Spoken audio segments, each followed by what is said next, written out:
C'est un honneur de vous retrouver pour cette dernière livraison de nos informations cette semaine. Mesdames, Messieurs, vous êtes sur Kivu Morning Post. Voici les principaux titres de votre session informative. La guerre au Nord Kivu continue à livrer ses secrets.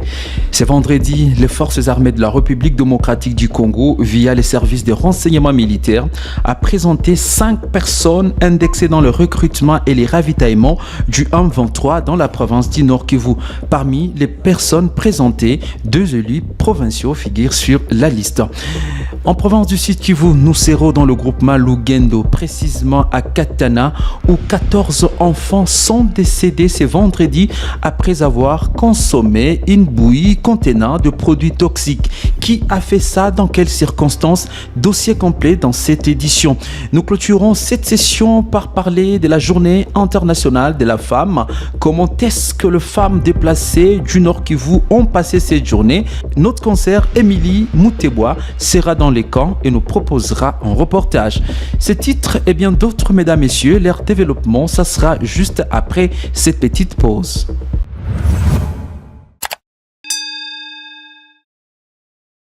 Comme annoncé au sommaire, le renseignement militaire a démantelé un présumé réseau d'acteurs politiques et des citoyens congolais traîtres collaborant activement avec l'armée rwandaise et les terroristes du M23 au Nord Kivu.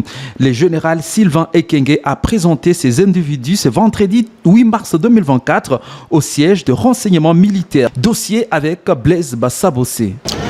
Bien évidemment, Rodeline Tibonera, on s'entendait de moins, en tout cas, c'est vendredi. Le renseignement militaire a démantelé un présumé réseau d'acteurs politiques et de citoyens congolais traités par l'armée congolaise comme des traîtres collaborant activement avec l'armée rwandaise et les terroristes du M23 au Nord Kivu.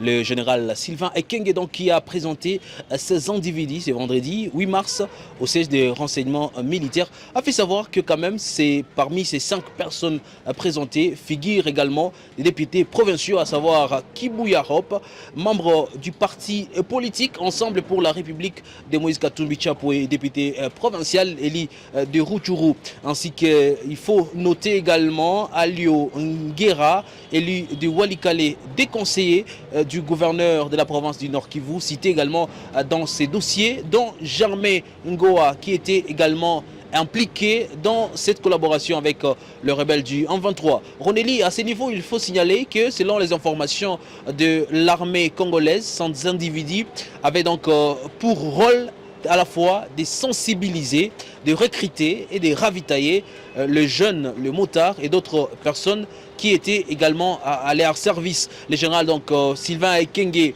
commandant des services de communication des informations des forces armées de la République démocratique du Congo, a ajouté qu'un motard a été présenté comme faisant partie de personnes prises en flagrant délit avec pour infraction, collaboration active avec l'armée rwandaise et les terroristes du M23 dans leur agression contre la République démocratique du Congo depuis novembre 2021. Qu'est-ce qu'il faut noter à ce niveau? Ils seront donc jugés pour trahison, collision avec le M23, participation à un mouvement insurrectionnel et association de malfaiteurs. Jusque-là, tous ces acteurs politiques présentés restent encore présumés collaborateurs du rebelle du M23.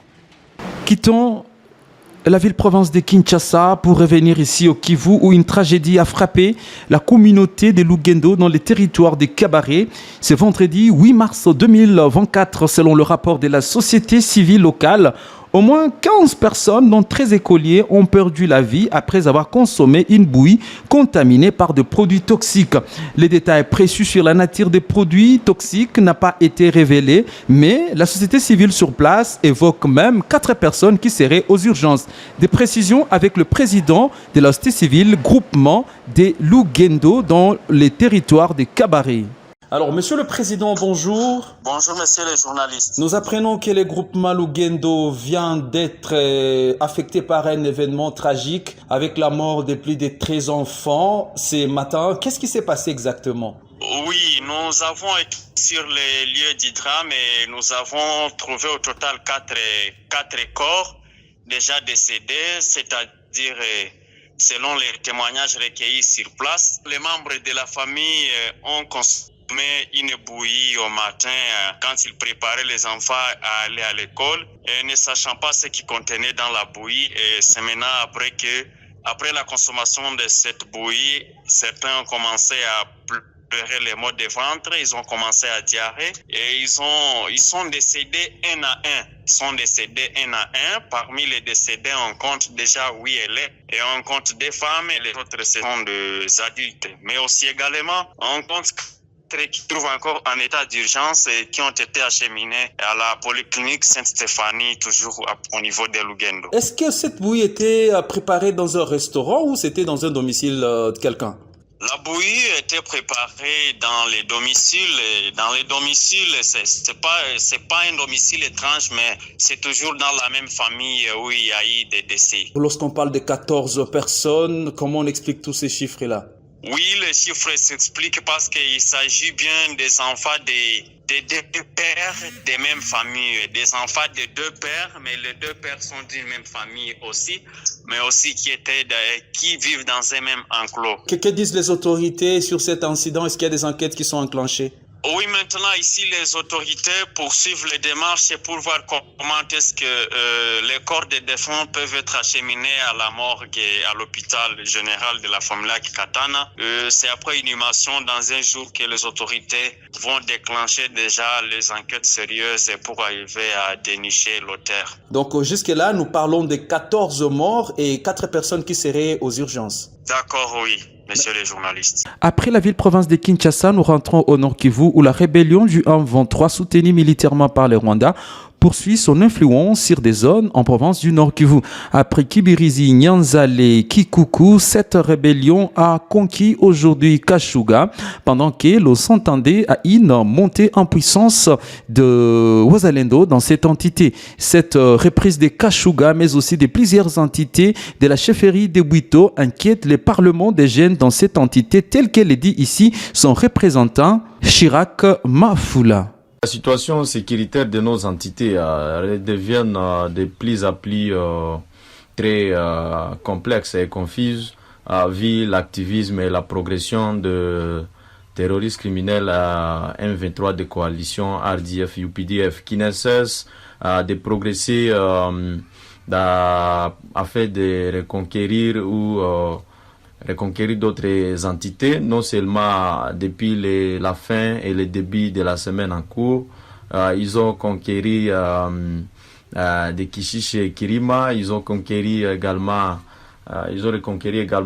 la société minière d'Ikivu, Somikivu à sigle, située dans la localité Ruahanga, de Ruaurukene, voulais-je dire, et également ils ont conquéri Kikuku, les chefs-lieux de la chefferie de Bwito, ils ont également reconquéri Nyanzale, voir Kikuku et ses environs, mais aussi Kashalira, Kirima, Ngoroba, dirais-je, Kise, Kibingu, Kabanda, Kibirizi.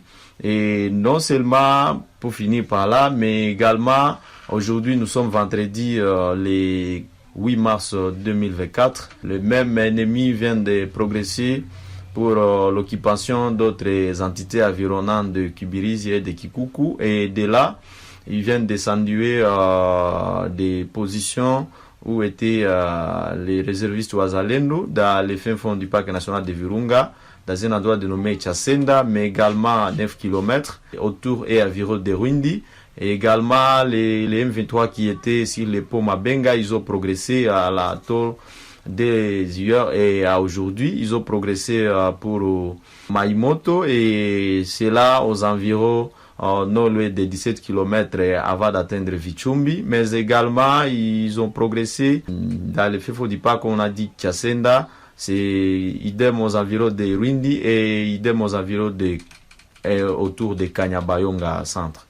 Et de cela, nous tenons à alerter non seulement l'opinion locale, territoriale, provinciale, nationale, régionale qu'internationale, mais aussi nous tenons à alerter le gouvernement central de notre pays de voir comment, avec ses partenaires possibles et avec ses moyens nécessaires, de voir comment faire les possibles et dirigeants intervenir soit via des voies militaires, au travers les forces terrestres et aériennes et fournir des moyens nécessaires à nos militaires sur tous les coins et recoins des lignes de défensive. Parlons de la journée internationale de la femme célébrée le 8 mars.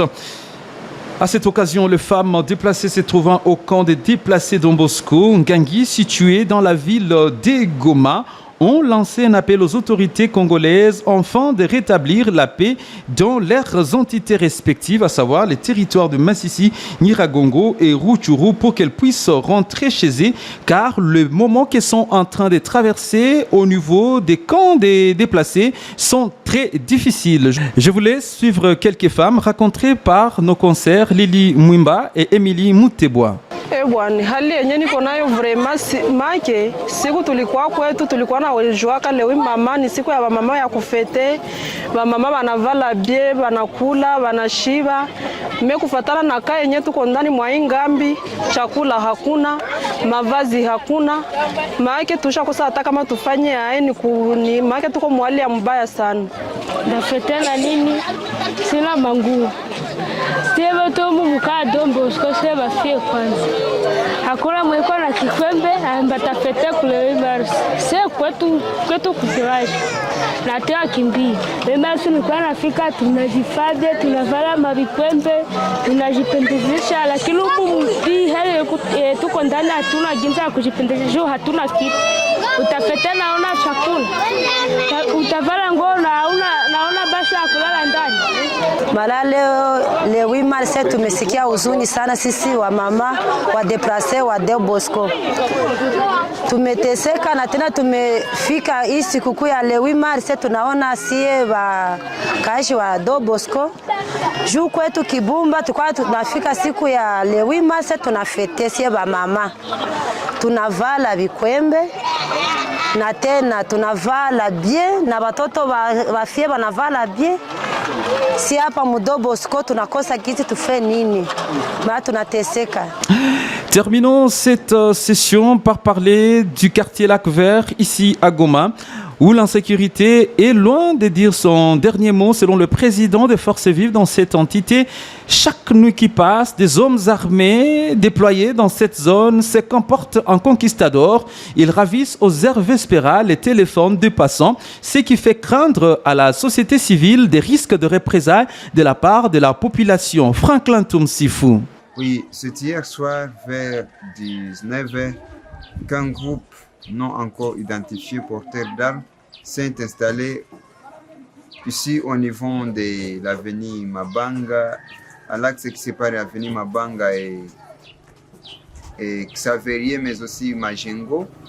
Oui, ces gens-là ravissaient tout passager, tout ce qui possédait autour de lui. Oui, nous avions alerté, mais comme vous les connaissez, chez nous on intervient quand il y a toujours un incident grave. C'est ça le grand problème.